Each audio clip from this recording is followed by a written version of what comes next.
Back to that. Mr. Chairman. The Honourable Clayton Cosgrave. Mr. Chairman, I want to pick up where Mr. Robertson left off in his eloquent address and analysis of this bill. But in all seriousness, the point that he made should be made again on the record of the House. And the committee did take quite a bit of time to work through a scenario that essentially some of us felt at the time was providing a less of an incentive, if you like, to comply with the law, that is, the penalty was less, than it ordinarily should have been.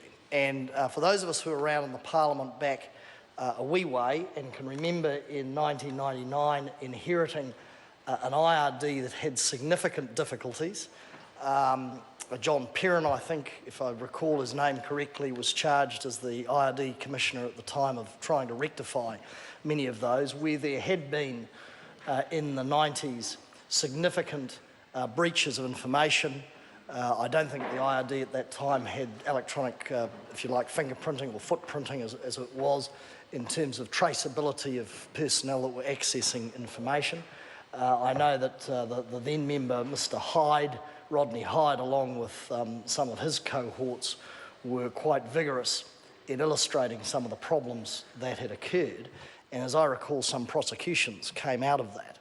So it did test the committee, and we tested officials in terms of were there enough safeguards around these issues to protect taxpayer information. Tax systems, as I've said in other debates, there are a number of principles: transparency, simplicity, community confidence in them, but also that information is incredibly secure. And one of the things that I think, reflecting on Mr. Robertson's analysis of, the various terms in 74, the huge definition, precise definitions around those terms. Some of us struggle with the fact that the IRD and its minister were taking great care over that, which is fair enough, but it seemed there was sort of a lesser duty of care around these other arrangements in respect of co-location. However, we've given the analysis and the recommendations the benefit of the doubt. But I think it's incumbent upon the IRD, and to put on the record of this House, that the IRD has to take extra care. If you are going to be co-located and there is even the slightest chance of taxpayer information being inadvertently shared, and I make the point that I don't believe, since the IRD's cleaned its act up from the 90s, I believe that the IRD staff are pretty well exemplary in their conduct. They take a great deal of care in terms of taxpayer security of information. However, if you do move into a co-located scenario, things can happen. I, like Mr. Robertson, I'm sure the Minister would share the view, don't believe that these things are intentional.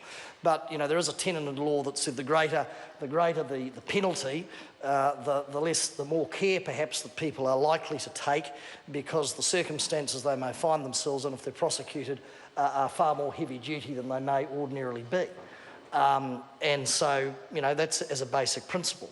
So we would, as we go through this, I think be grateful for some assurances from the Minister around that taxpayer security, given the co-location issues, and I think it would be important to get that on the record of the House. I think the bill is, I wouldn't call it transformational, but it certainly updates many of the IRD systems. It is linked into the so-called business transformation program, and I'd be amiss if I didn't ask the Minister, while we've got his attention, if perhaps he could give us a quick brief on the expenditures, and to be fair to him, the mess that he inherited, the expenditures with the business transformation program, which I think were going from, what was it, $1.6 billion and $1.9 billion, and then it went down again, then it went up again. And, I'm mindful of NovaPay without getting into that. I'm mindful of the difficulties the police are having as espoused today with the PwC issues and their payroll systems. We do have a track record in this Parliament. I have to say, on the national side, if you go right back to INSIS, not on the Labor side, of IT programs just going right off the rails.